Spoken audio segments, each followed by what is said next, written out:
Cambodia and its capital city, Phnom Penh, is developing fast and many people are becoming better off. But it's not the same in all areas.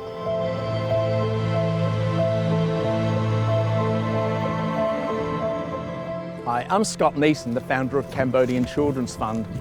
Now, while there's been remarkable progress in Cambodia, especially Phnom Penh, there are still those areas where there's abject squalor. And I'm here on the landfill of Sting Ming Che, where hundreds of families are required to make a living by looking for recyclables here.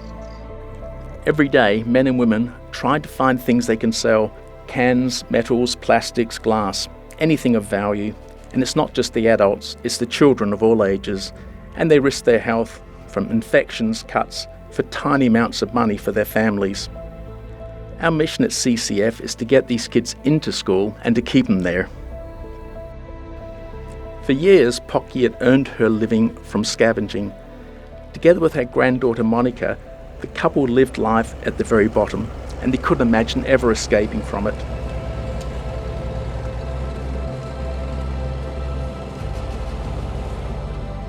Then in 2004, I moved here and started the charity Cambodian Children's Fund. It was specifically designed to help the people who lived here and had to rely on scavenging for recyclables in order to make a living. In 2017, CCF offered Pok and Monica the chance to move into one of our communities. Here, with many others, they could live in clean surroundings with running water, gardens, and a very secure environment. And before long, Granny Yet had fostered 2 girls, Corona and Chana, and happily doubled the size of her family. All 3 kids, together with many others in the CCF programs, could grow up healthy, well-fed, and in a long-term education. In fact, granddaughter Monica soon became one of our star students.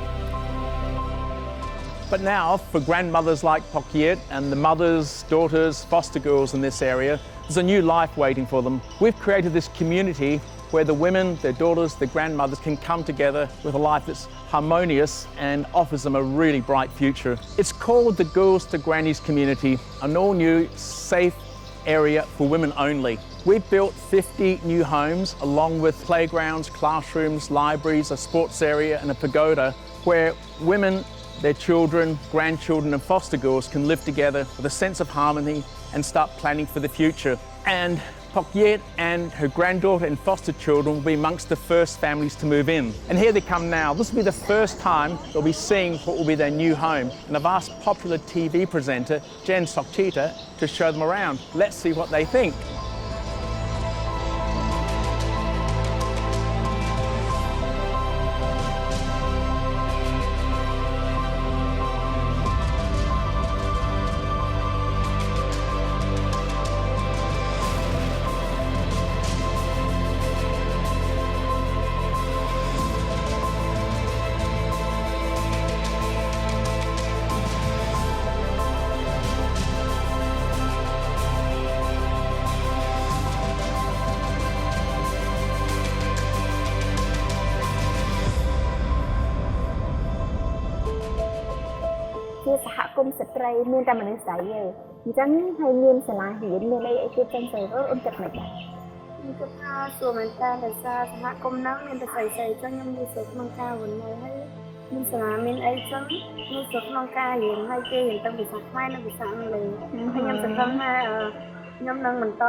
Chỉ vật bao nhiêu thì môn ở khang cài nâng rồi nè bạn mày tới.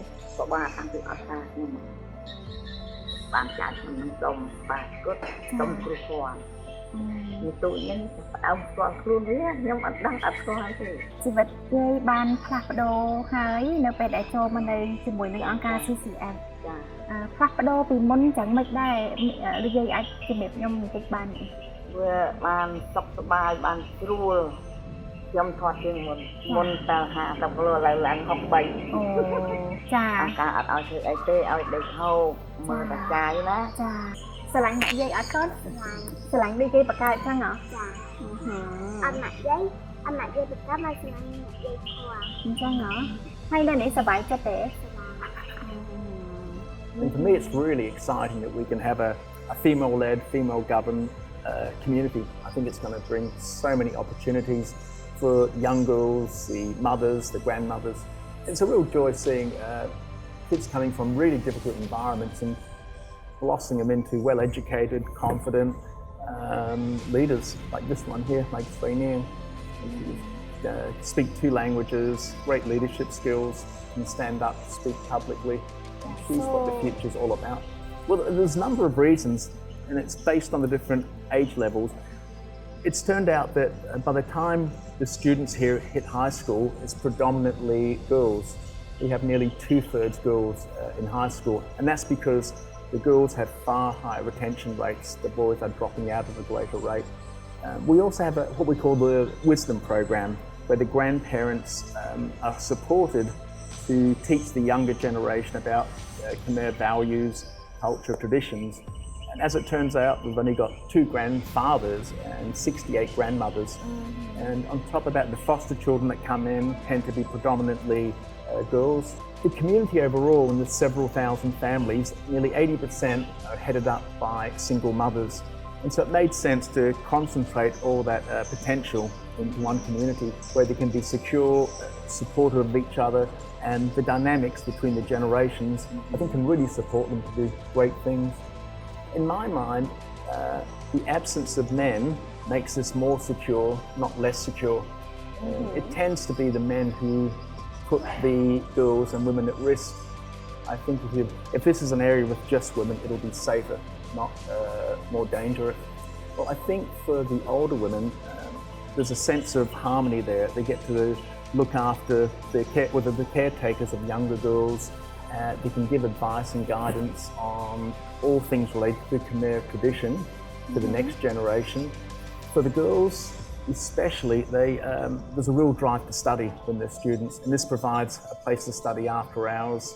The Science Academy, the Cambodian Children's Fund Science Academy, is just over the road here, and we wanted to be a sense of united in their purpose, very much taking care of each other and creating potential and care.